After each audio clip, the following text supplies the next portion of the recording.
Ассалаумағалейкум ардақты ағайын. Оңтүстік телеарнасында сот және қоғам бағдарламасы. Сіздермен бірге бағдарлама жүргізушісі мен Қабыл Дүйсенбей. Бүгінгі тақырып қылмыстық заңнамалардағы және сот жүйесіндегі жаңашылықтар туралы. Алдымен сіздерді студия қонақтарымен таныстырып өтейін. Шымкент қалалық сотының қылмыстық істер жөніндегі сот алқасының төрағасы Ербол Әмірғалиұлы Жанғазин. Шымкент қаласының әділет департамент басшысының орынбасары Айнұр Ақжігітқызы Исабекова және ардагер судья Мейірхан Әмірұлы. Қош келдіңіздер. Ендеше бүгінгі тақырыпқа орай бағдарламамызды бастайық.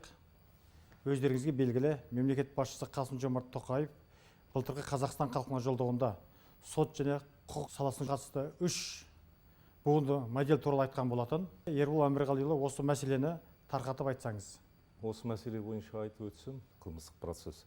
Сот ісін жүргізудің ең бір түрі формасы ретінде адам мен азаматтың ең маңызды конституциялық құқықтарына әсер береді.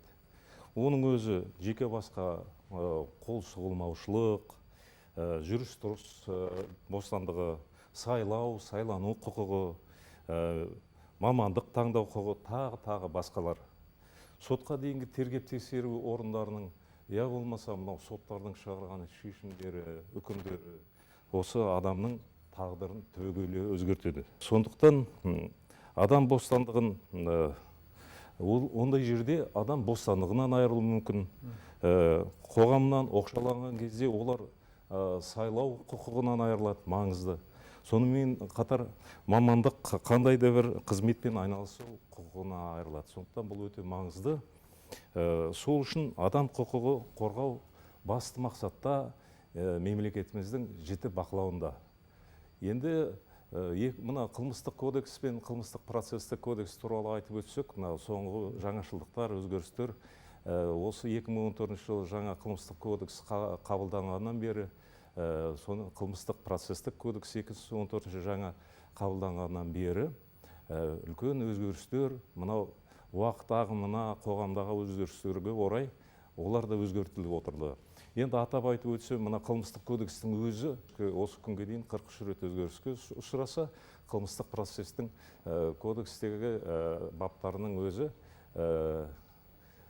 38 рет бүгінгі күнге, соңғы осы 10 маусымда тағы да үлкен бір маңызды өзгерістер енгізілді. Енді мына 3 буынды модель туралы айтып өтсек, мемлекет жаңа осы өзгерістерге өзіңіз айтып өттіңіз ғой, жаңа жолдауда мемлекет басшысы маңыз осындай жиі өзгерістер, мынау кодекс заңдардағы өзгерістер, мынау сот тәжірибесіне, тергеушілерге мынау әсерін тигізеді, жиі өзгертілген ол дұрыс емес дейді. Осындай мәселелерді көрсетті. Нақты, бірақ оның өзінде біз мынау халықаралық стандарттар, талаптарға сай келуіміз керек. Соған байланысты мынау экономикалық ынтымақтастық және даму ұйымының мүшелерінің сол жердегі талаптарға сай келу үшін осындай 3 буынды модель біз қазір жаңа үдеріске көшіп отырмыз. Өйткені экономикалық ұйымдастық және даму ұйымының мүшелері 37 мүше бар екенін білесіздер. Соның ішінде 33-інің өзінде бүкіл мына сотқа дейінгі тергеп тексерудің ең басты негізгі фигура ретінде, роль ретінде прокуратура атқарылды. Барлық айыптау қорытындылары, бүкіл маңызды ең бір түбегейлі сотқа дейінгі тергеп тексерудің шешімдері прокурордың қатысуымен, келісуімен, оның бекітуімен өтеді. 2021 жылдың 1 қаңтарынан бастап 3 буынды модель іске асырылып жатыр. Өйткені бұған дейін прокурорлардың құзырлары мынау айыптау қорытындысын бекіту, оны кейін сотта айыптауды қорғау болатын. Оғанға дейінгі сотқа тек қадағалау негізінде ол прокурордың келісімсіз, мысалы бюротық іс жүргізушілері сотқа прокурордың қатысуы үшін тікелей келіп жататын. Сондықтан осындай өзгерістер болды. Екінші жағынан енді Осы ретте айтайын дегенім, жаңа айыптауды, оның саралауларын, мынау қылмыстық әрекеттері саралауы тікелей прокурорлардың қатысуында, солардың жасақтауында айыптау қорытындылары болады. Оның әрі қазір кезең-кезеңмен өтейін деп тұр, мынау 3 буынды модель бойынша. Бірінші жолғы айтып отырмын ғой, жаңағы бүкіл күдікті деп тану туралы, оның әрекеттерін саралау, қылмыстық істі жүргізудің мерзімін үзу туралы мәселелер көп болған. Соның бәрін қазіргі жағдайда тек прокурордың келісімімен өтеді. Осы ретте осы 6 айдың көлемінде осы мәселе жаңа адамдар айлап, ұзақ уақыт істер созбалаңдыққа салып, негізсіз үзілген болатын. Осы жағы осы 5 айдың ішінде, 6 айдың ішінде ретке келтіргенін көріп байқап отырмыз. Сонымен қатар 2 жылға көрсеткішті алып қарасақ, 2019 жылы мынау неге сот келіспей жатты? Мынау сотқа дейінгі тергеп-тергеу берген сотталғандардың, сотталатындардың, сотталушылардың әрекеттері, сотқа берілген адамдардың. Себебі қандай да бір ауыр айып тағу, я болмаса негізсіз адамды айыптау, қылмыстық жауаптылыққа тарту, ол енді үлкен, оның салдары өте ауыр.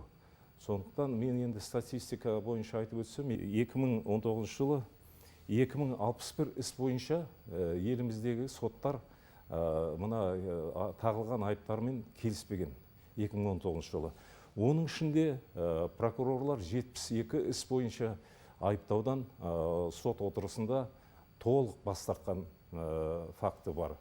Ал 2020 жылы соттар 2159 іс бойынша сотқа дейінгі тергеп тексеру орындарының және прокурорлардың мына сотталушының тағылған айыппен келіспей, оны қайта басқа жеңіл баптарға ауыстырып дәрежелеген. Осы ретте 2020 жылы прокурорлардың жаңа бас тартқаны барлығы 8 іс бойынша бас тартты. Осындай статистика бар. Енді 3 буынның ішінде ең маңыздыларының бірі сот нағыз іс бойынша кінәлігін анықтайды, соның нүкте қоятын сот екенін білесіздер. Бірақ жаңа алдында бір айтып өтейін дегенім, бірінші қазіргі жағдайда қандай 3 буынды модельде? Бірінші сотқа дейінгі тергеп тексеру орындары оқиға орнына шығады, бүкіл дәлелдемелерді жинақтайды. Бұрын оларға өздері баға беріп, өздері бағалап, өздері айыптауды жасақтайтын. Қазіргі жағдайда енді сол жинақтаумен жинақталған дәлелдемелер, құжаттар, объективті, мысалы дәлелдемелер болса, соның бәріне баға беретін прокурор. Қадағалап отырады. Иә, қадағалап отырады. Сөйтіп, мына прокурорлардың бұндай жағдайда жұмыстары күрделенді және бұлай жауаптылықта күшейді.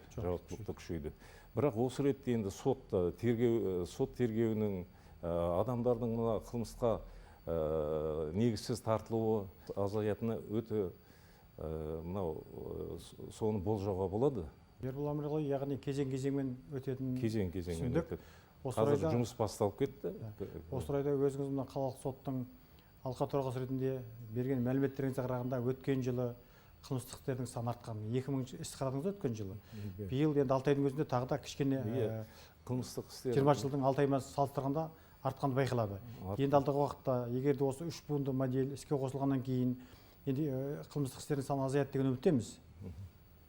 Нәтиже береді деп ойлаймын. Тиісті оң нәтиже береді деп ойлаймыз. Өйткені көп нәрсе тәртіпке, мынау заңсыздықтар жойылады, прокурор тарапынан қатаң қадағалауда болады. Екіншіден, мына сотқа дейінгі тергеп тексеруді бақылаудың бізде соттың 2 функциясы бар ғой. Тергеу соты бақылайды бұның бәрін, жаңа бостандықтарын, егер құқықтары бұзылған жағдайда сотқа жаңағы тергеп тексеру орындарының әрекеттері, прокурордың әрекеттерінде заңсыздықтар болса, соның бәрі дауланып қаралады. Екінші, жаңа соттың ең маңызды осы буыны деп айтып отырмын ғой, 3 буынның ішінде осы іске нүкте қояды, түбегейлі ақиқатын анықтайды. Бірақ соның ішінде бізде де кемшілік жоқ деп айта алмаймын. Өйткені қазіргі жағдайда бізге үлкен мәселелер тұр. Бізді жазалау ықпалынан, айыптау бейімділігінен арылуымыз керек. Тергеушілердің жіберіп алған қателіктерін жамап, жасқап жөндеген кездер болды.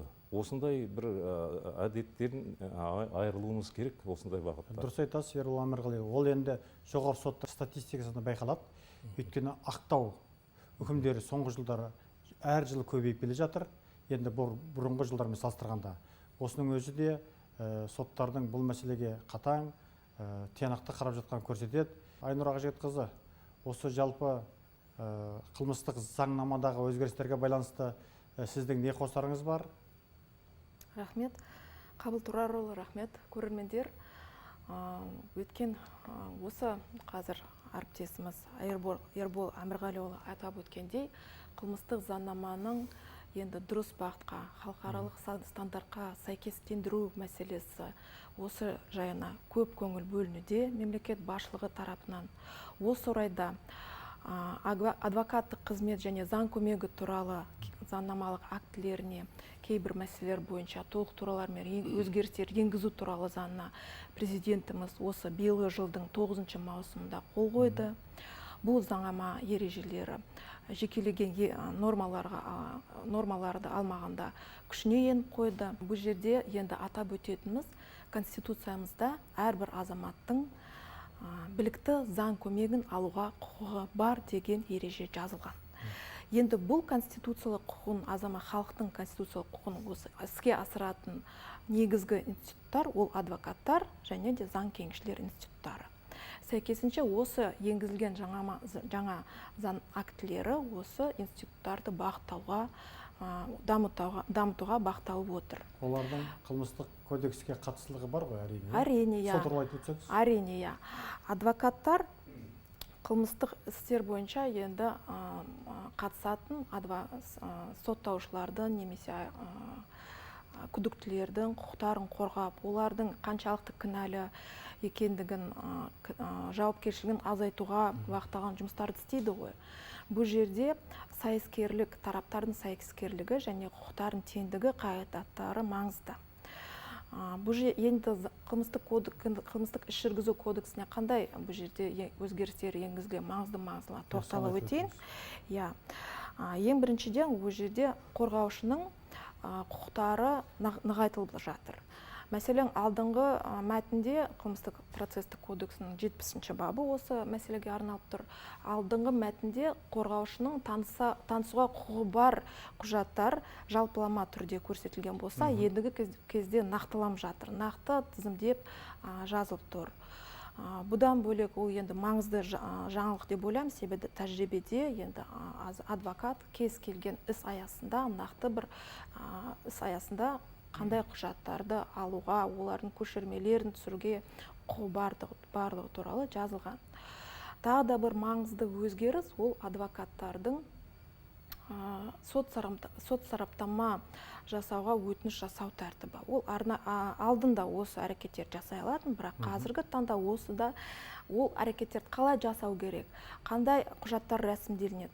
Нақты осы процедура аясында сот сараптама жүргізетін органның құқықтары мен міндеттері, дәл осындай қылмыстық қудалау жүргізетін органның және де адвокаттың міндеттері мен құқықтары қандай деген нақты жазылған. Дәл осы сияқты адвокаттар қылмыстық іске қатысатын кезде іс туралы мәліметтер бар болу ықтимал тұлғамен әңгімелесу жүргізу әрекеттер болатын. Осы әрекеттерді дәл осындай сот сараптамамен сияқты нақтыланып отыр. Яғни бұл жерде адамға адвокат оның құқықтарын түсіндіру керек. Ол адамды әңгімелесуге мәжбүрлі түрде емес, тек қана адамның келісімімен тарту керек. Және де осы әңгімелесу барысын техникалық құралдарға жазып барып, іске қосуға өтініш жасайды. Осындай сияқты маңызды процестік регламенттелетін нормалар енгізілген. Тағы да бір айта кетер маңызды бір жақсы өзгеріс, ол адвокаттар мен заң кеңесшілерінің арнайы ақпараттық жүйесі. Енді қазір білесіздер, цифрландыру мәселесіне көп көңіл бөлінуде. Әрбір мемлекеттік органның, кез келген ұйымның өзінің арнайы ақпараттық жүйесі бар. Ол әрине ақпарат алмасу, құжат алмасу, уақыттың несін тиімділігін артады. Осы орайда да адвокаттарға да осындай әрине, әрине процестерді жеделдетеді. Адвокаттар қандай болып келді осы күнге дейін? Осы уақытқа дейін олар кез келген сұраныстарын, кез келген мәліметті алу үшін қағаз жүзінде алып барып сөйтіп, ол әрине осындай цифрландыру ғасырда әрине ол қиындау болатын еді. Қазіргі карантин кезінде пандемия байланысты көп құжаттар автомат, яғни ақпараттандыру жүйесі алға жылжи бастады. Сот жүйесі де бұған ертерек мән берген. Соған байланысты кешегі ең алғашқы сол бізде карантин басталды ғой өткен жылы. Бірақ карантин болғанымен соттар осы ақпараттандыру арқасында жұмыс тоқтаған жоқ. Электрон түрде құжаттарды қабылдап және бейне конференция байланыс арқылы жұмыстарды жалғастырып жатыр. Адвокаттарға да осындай енді жеңілдік туындайды дейсіз ғой. Рахмет. Енді Мейірхан Әмірұлы, сіз де кезінде қызмет атқардыңыз абыроймен, қазір демалыстасыз. Соған қарамастан енді қоғамнан бөлек кеткен жоқсыз, қоғаммен ортада өмір сүріп жатырсыз. Сіздің енді көзқарасыңыз осы әріптестеріңіз айтып өткен алқа төрағасы, департамент бастығының орынбасары, осыларға қосуларыңыз бар ма? Мейірхан Әмірұлы. Рахмет. Кеш жарық, құрметті көрермендер. Мемлекет болғаннан кейін, қоғам болғаннан кейін жаңалықтар болып тұру керек. Жаңалық болмаса, әр салада ол қоғамда, мемлекетте алға даму деген тоқырауға ұшырайды. Тоқтап қалады. Тоқтап. Соның бірі бүгін қылмыстық заңнаманың өзгерістер жаңалықтарын Ербол Әмірғали айтып кетті. Тағы да ол кісі статистиканы көрсетіп, қалай болып жатқан, келешекте қалай болатын бәрін айтып, ал Айнұр Ақжігітқызы адвокаттар жөнінде бір керемет бір жаңалықтар айтып кетті. Оның үстіне өзіңіз айтасыз, цифрландыру жөнінен әңгіме болып жатыр. Бұның бәрі болашаққа. Ол мемлекет бірде тоқтап қалмайды деген сөз, қоғам бірде тоқтап қалмайды. Жылжып жатырмыз. Жылжығаннан кейін жаңалық болу керек. Жаңа жұмыспен істеуіміз керек. Жаңа түрлі техниканы, жаңа түрлі жаңалықтарды пайдаланып қызмет істеуіміз керек. Міне соның бір жақсы бір салдары деймін.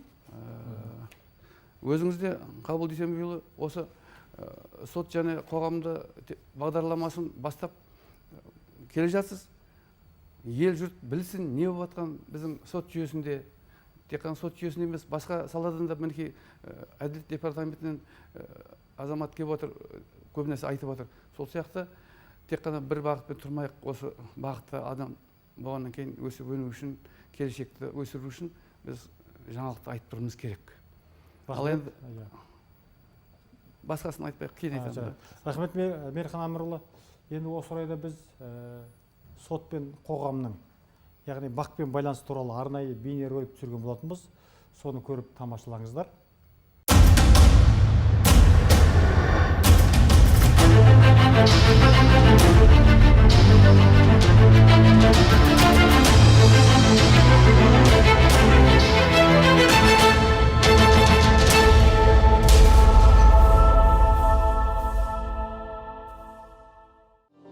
Халық үніне құлақ асатын үкімет қалыптастыру үшін әр құрылым тұтынушылармен ашық диалог орнату қажет. Бұл критерий жоғарғы сот жұмысының басты бағдарына айналып, 2020 жылды сапалы коммуникация жылы деп жариялаған болатын. Басты мақсат қоғамның сотқа деген сенімін арттыру, ал сапаны жақсарту кадрлардың біліктілігі мен белсенділігіне байланысты.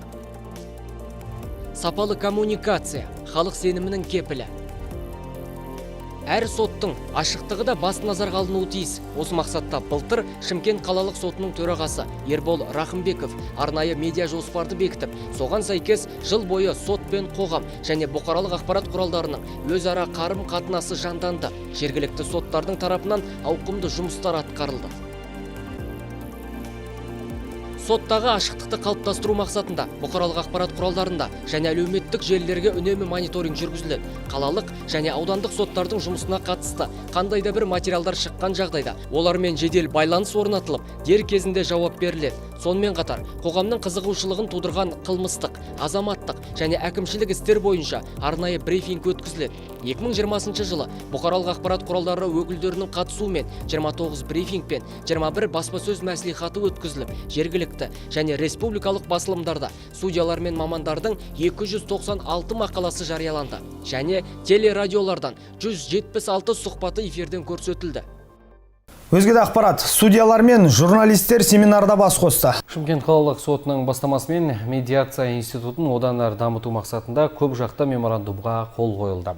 Елімізде сот қызметіне серпін беретін тағы бір заң қабылданды.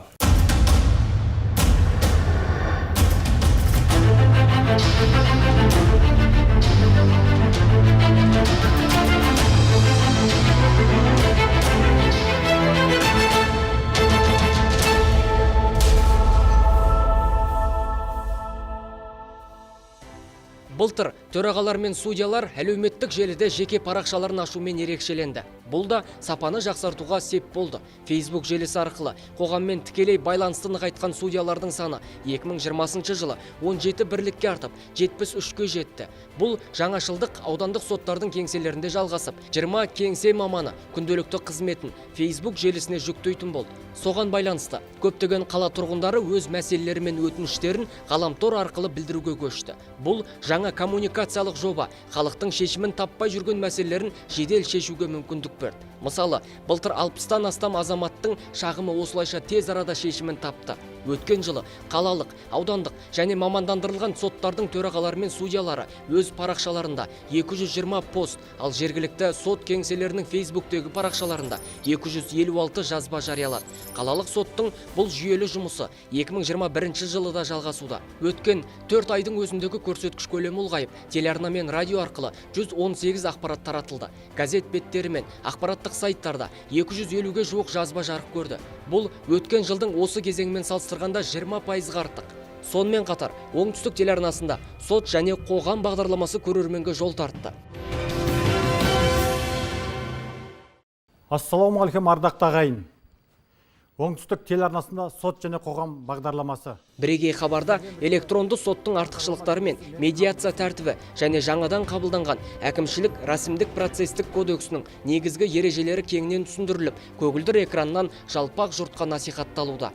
Эфир тізгінін қалалық соттың ақпараттық қамтамасыз ету бөлімінің басшысы Қабыл Дүйсенбей қолға алып, судьялар мен тағы басқа спикерлердің тақырып аясындағы тұшымды жауабын жеткізуде. Сондай-ақ қалалық сот билікті халыққа жақындату мақсатында көптеген игілікті шараларға мұрындық болып, қоғамдық жұмыстарға да өз үлесін қосуда. Ауқымды істің бірі Абай қазақ құқығының білгірі тақырыбында Абай оқуларын өткізіп, ерекше форматтағы басқосуға ұйытқы болды. Ал Мәртөбе кешеніндегі капсула салу рәсімі де қазақ билері қабылдаған 7 жарғыны және билер сотының әділдігін насихаттау еді. Мұның бәрі халықтың сотқа деген сенімін арттырып, жұмысын жүйелеуге бағытталған. Себебі ашықтық бар жерде күдік болмайды, қайта әділдік орнайды. Ал заманауи коммуникация тетіктерін меңгеру халық арасындағы тығырықтан қиналмай жеңіспен шығудың кепілі болып отыр.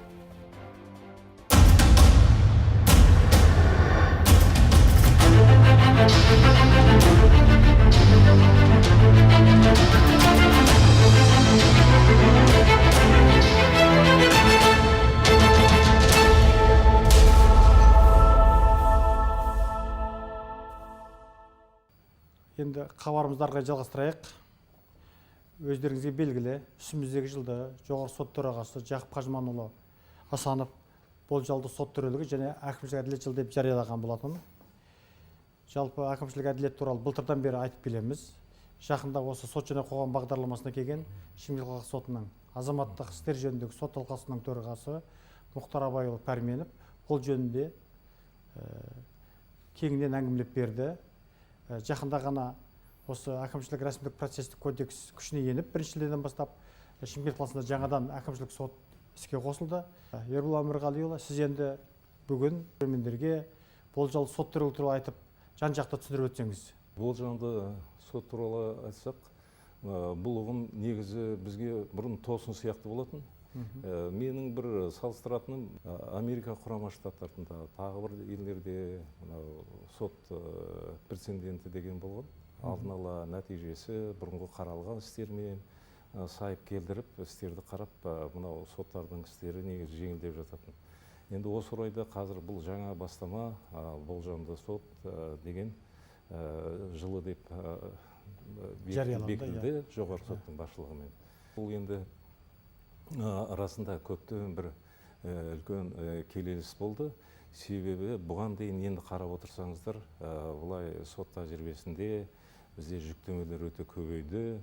Мысалы, белгілі бір мысалы әкімшілік құқық бұзушылықтар бойынша талай мәселелер болды осы соңғы 10 жылдықта, 5 жылдықта. Өйткені мынау қылмыстық заңда бәрі белгілі, мынау қандай жаза алатыны, жоғарғы шегі, төменгі шегі жоқ, сондай бір заңда нақты көрсетілген. Иә, нақты көрсетілген жазалар болғанның өзінде бұлай екі ортада жүрген кейбір заңгерлер татпаластырып қойды, жақсы заңгер. Кейбір заңгерлер таластырып қойды. Сондай мәселеде мынау азғана неге, азғана сыйақыға сол біз арыз жазып береміз деп жоғарыға жазып, апелляциялық сатыға жазып, таластырудың орнына таластырып қояды дейсіз ғой. Иә, осындай нәтижелер өйткені ол енді шектеулі не ғой, заңдар, заң бойынша жоғарғы шегі, төменгі шегі жоқ. Соның өзінде қаншама жүздеген істер, мынау қаулылар, қанша халық әбігерге түсіп, мысалы өйткені сөйтіп аңқаудың есебінен нан жеген адамдар болған кезінде. Сондай. Сол себепті қазіргі мынау кіргізіп жатқан жасанды интеллект, IT сервис, сонымен бүкіл мынау төрелік деген бізде бағдара не бар, ақпараттық орта, соның кейін төрелік бойынша да көп мынау сот актілерін, оған мынау іске қатысушылар, азаматтарымыздың істердің мынау сот актілерінің үлкен базасы бар, соның ішіне кіріп, қандай шешімдер қабылданады, нәтиже қалай болады екен. Сондықтан көп мәселелер осы көтерілген мәселе бойынша үлкен бір нәтиже беруі мүмкін. Соттардың жүктемелері азаюы мүмкін. Халық енді алданбауы мүмкін. Тікелей қарапайым ал заңгердің қызметінде жүгінбей-ақ тікелей өздері осы төрелігі арқылы, сот кабинеті арқылы кіріп, ол жерде үлкен нелер ақпараттар бар, қандай шешім қабылданады, қандай істің мынаның нәтижесі, болашағы қандай, осыған әуре сарсаңға түсуге бола ма, осыған бола, мынау түбі осылай шешілетін мәселе деп. Сондықтан алдын ала нәтиже көрініп тұрғандықтан бұл өте жалпы бұл алдағы уақытта атқарылатын тірлік екен. Сондықтан да енді бұның барлығын алдын ала болжап білуіне мүмкіндіктері бар екен. Ендеше осыған байланысты жалпы тек қана болжалды сот төлегі емес, әкімшілік әділетке қатысты сіздердің Айнұр Ақжетқызы және Мейірхан Әмірұлы екеуіңіздің не қосып аларларыңыз бар? Жалпы осы әкімшілік әділет деген ұғым бізге қоғамға өте озық алдыңғы осы қатардағы нелерді, жағдайларды істеуге арнап отыр. Ол мемлекеттік органды және қарапайым азаматты бір деңгейге қоятын осындай заңнама акт, әкімшілік рәсімдік процестік кодекс. Бұл жерде енді біздің да үмітіміз өте зор, және де біздің бүкіл мемлекеттік басқару жүйесінің жауапкершілігі өте күшейіп жатыр осы әкімшілік рәсімдік процестік кодекс аясында. Өзгерістер өте маңызды, өте көп. Қазіргі осы бірнеше санаулы минуттың ішінде бұлардың бәрін атап өту мүмкін емес. Бірақ негізгі принцип ол енді мемлекетпен адамның, мемлекеттік органның мен адамның теңдігі. Мәселе осыда. Адамды ешқандай әуре сарсаңға салмау, оның мәселесін барынша заң аясында тез арада шешуге бағытталып отыр. Ол жерде медиация мүмкіндігі де бар. Ол жерде алдын ала шағымды бірінші 3 күннің ішінде тез арада қарап, шағым кімге келтірген, сол мемлекеттік орган тез арада қарап, өзінің теріс актісін күшін өзі жоя алатын туралы маңызды бір не көрсетіліп тұрды. Жалпы заңда бұрыннан да жазылған ғой. Адамдар заң алдында құқы тең дейді. Бірақ шын мәнінде енді өздеріңіз Мейірхан Әмірұлы судья болып істедіңіз, азаматтық кодекс бойынша енді кезінде енді мемлекеттік органның заңгері бар, оның маманы бар. Иә. Ал енді қарапайым адам ол заңды да жақсы біле бермейді, өзінің құқығын қорғай алмайды. Сол кезде бұрынғы статистикаға қарағанда, егер 100 іс түссе, соның 85-інде әкімшілік органдар жеңіп отырған. 15% ғана азаматтар жеңген. Енді қазіргі кезден бұл жағдай өзгереді деген ойдамыз. Осы бойынша сіздің қосуларыңыз бар ма, Мейірхан Әмірұлы? Мен жаңа айтып кеттім ғой, өзі өмір болғаннан кейін, жылжып жатқан өмір болғаннан кейін, мемлекет болғаннан кейін, қоғам болғаннан кейін ол өзгеріс болады. Міне, бұл заң қабылдап, бұндай сот болу туындады, келді. Бірақ сәл кеш болды. Кеш, мен айтарым кеш деп. Мен істеп жүрген кезде, осы әкімшілікке жер дауын, бірақ мәселені айтайын, жер дауын айтайын. Әкімшілікке барады, мынау дауы батыр дейді. Дұрыс бермеді ғой, мен қолымда Акты бар. қаулы бар, әкім. Мынаған беріп қойсын, сол кезде шешілмейді. Сен жаңағы Қазақстан Республикасының жер кодексінің 67-ші бабына сәйкес сен сотқа бар дейді, болды. Өздері шешпейді, өздері қарамайды. Өздері шешетін мәселе. Сонымен дау болып, ол бейшаралар жүреді дауланып. Сотқа келсе де әкімшіліктер айтады, соттың құзырына берді деп қоя салады. Екі жақ дауласып жатыр. Екі қаулы бар, екі азаматта. Өздерінің жауапкершілігін ұмытып кетеді. Құтылып кетеді. Мінекей қазір осы туындап келді енді. Енді қазір сіз айттыңыз ғой, жаңағы уже мәселе арызда түсіп жатыр екен, не бар екен. Жаңағы кім Айнұрда айтып кетті. Уже 3 күннің ішінде өздері шешіліп мәселені, өздерінің қаулысын өздері бұза алады. Жаңағы келісім шартқа келеді. Бәрі жағдай жасалып жатыр. Бұл да өмірдің осындай жағдайға келтіру себебі болу керек. Азаматтардың жаңағы құқықтарын тез қорғап, тез қарап, жаңағы саналтпай оларды, жаңағы әурешілікке салмай, мүмкіншілік болса тездетіп қарап, тездетіп қосын. Осының бәріне бағытталып жатқан халық үшін қабылдап жатқан заңның бәрі сол ғой, халық үшін деп, ел үшін деп. Солар ертең біз ақыр жаңағы құқықтық мемлекет болғаннан кейін біз ел жұрттың бәрін құқығын қорғауымыз керек. Бірінші адамның құқығын қорғауымыз керек. Сол мәселе бірінші тұрған. Сол себептен осының бәрі қолданылады. Мейірхан Әмірұлы, енді уақытымызда тамамдап қалған екен. Ендеше мынау Рим данышпан Цицерон біз бақытты да жақсы өмір сүруіміз үшін әрқайсымыз заңның құлы болуымыз қажет деп айтқан екен. Одан бері де қаншама ғасырлар өтті. Ал енді өмірден өткен біздің қазақтың батыры, халықтың батыры Бауыржан Момышұлы кезінде тәртіпсіз ел болмайды, тәртіпке бас иген құл болмайды деген. Ендеше сол тәртіпті сақтасақ, заң бұзылмаса сіздерге де жүктеме азаятын еді. Әрине ол елдің жағдайы да жақсаратын еді. Ендеше заңмен өмір сүрейік, заң үстемдігін қамтамасыз етейік. Келесі эфирде жүздескенше қош сау болыңыздар.